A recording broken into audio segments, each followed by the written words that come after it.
welcome to Purple Sight.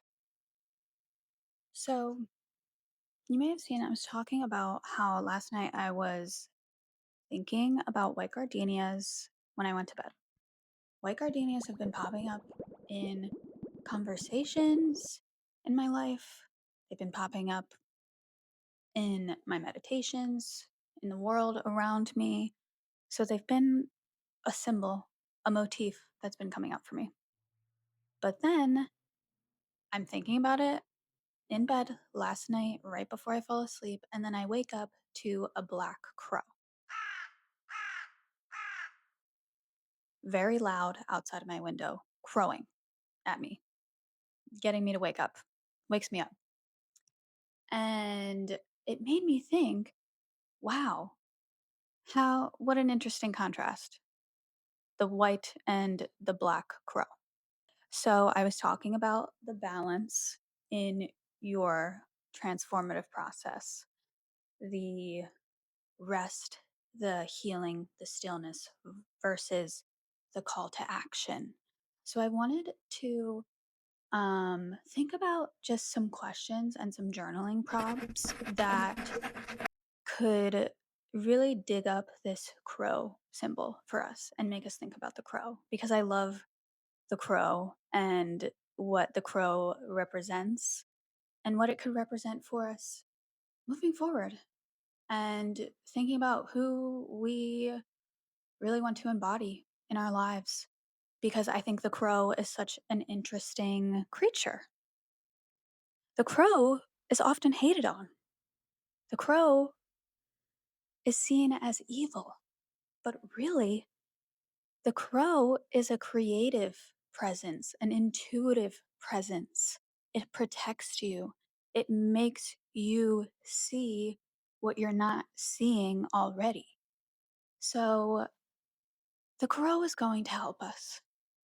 And I brought up some questions that the crow was just making me reflect on, and I wanted to share them in case they might be helpful for anyone else. So, the first thing I was thinking about is because I was doing some research into the crow, and I found that the crow is kind of like, how do I say this? Like a timeless creature. Like it exists in all time, past, present, and future. Which is really interesting because I often say this about myself that I am unstuck in time. I have a tattoo that this hand on my arm with the eye, it is a Tralfamadorian. If you have read Slaughterhouse-Five by Kurt Vonnegut, it's my favorite book. And the main character in that book is unstuck in time. He wakes up and he's in a different era of his life all the time. He can't keep it straight. And I related so heavily to that character at so many different parts of my life. Anyway, I thought this was such an interesting context to have with the symbolism of the crow because that research was bringing up that the crow sometimes wants you to look, when the crow pops up into your life, it wants you to look into your past for answers, for messages, for what maybe you have ignored. So here's some questions I was thinking about. Question number one, a journaling prompt. Maybe write these down, journal on them, think about them, think intuitively. Can you think of a time there was a call that you ignored, a call to action, a call from a crow? So I have an example for you, a lighter example, a smaller example, but I think it is very emblematic of some struggles, some more major struggles that I faced in my life.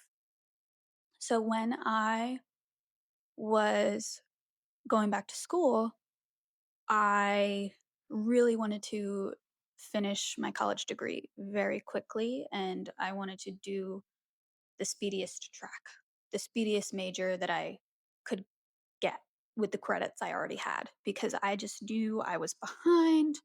I was late. There were people my age, my peers, that were steps ahead of me, and I felt so behind and inadequate.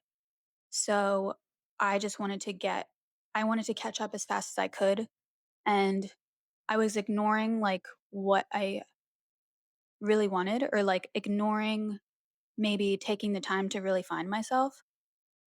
So I had to take a philosophy course for just a general credit. It was required at the school I was at, and I loved that course so much. It was literally just an intro philosophy course. I loved it. I had never taken philosophy before, but I've always loved it and, like, read about it.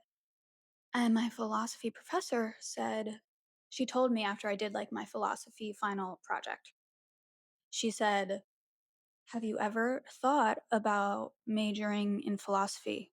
Like, it seems like you really have a knack for it. It could really be something big for you." And I remember I literally told her, I was like, "At this point, it's there's no switching majors for me. I'm already behind. No can do."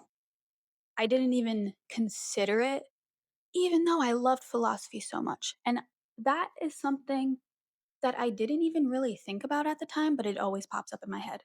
It always pops up in my head because I think about it and I'm like, wow, that is something I really deeply loved that I didn't do anything about, and really called to me, that I just completely ignored at the time. And so let's think deeper about that. If you have a moment like that in your life, whether it's small or big, why did you ignore it? So for me, like I said, I felt behind. I felt inadequate. I wanted to accomplish something where I felt like I was unaccomplished. I felt like I was missing success, and I felt like pursuing that philosophy major wasn't going to bring me that success.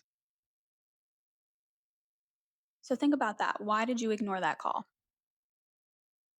What were the repercussions of ignoring the call? So in my example, what were the repercussions? I mean, number one, it's regret. I always think about this. I always think about this because it's led me through this life where I feel like something's a bit off. I feel like I'm doing things that don't really feel true, that don't really feel authentic. And who knows, I might have felt the same way if I pursued that course, but I'll never know, because that was something that did feel authentic to me at the time and I didn't do it.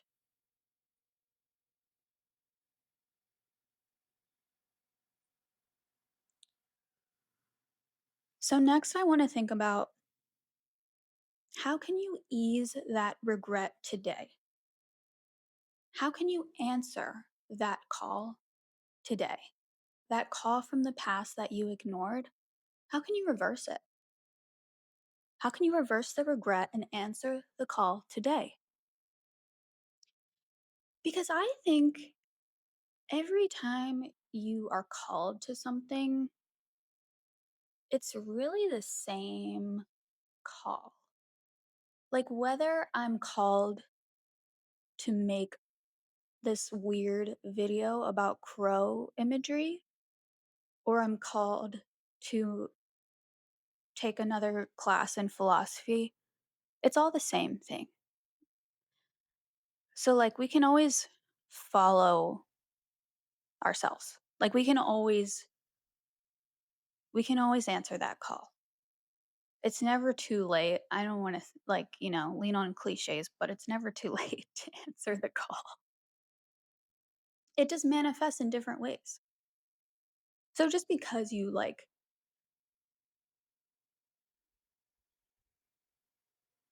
I mean, I felt like I got stuck in a hole and there was no way I could find my way back to myself. I was in such a deep hole with my creativity,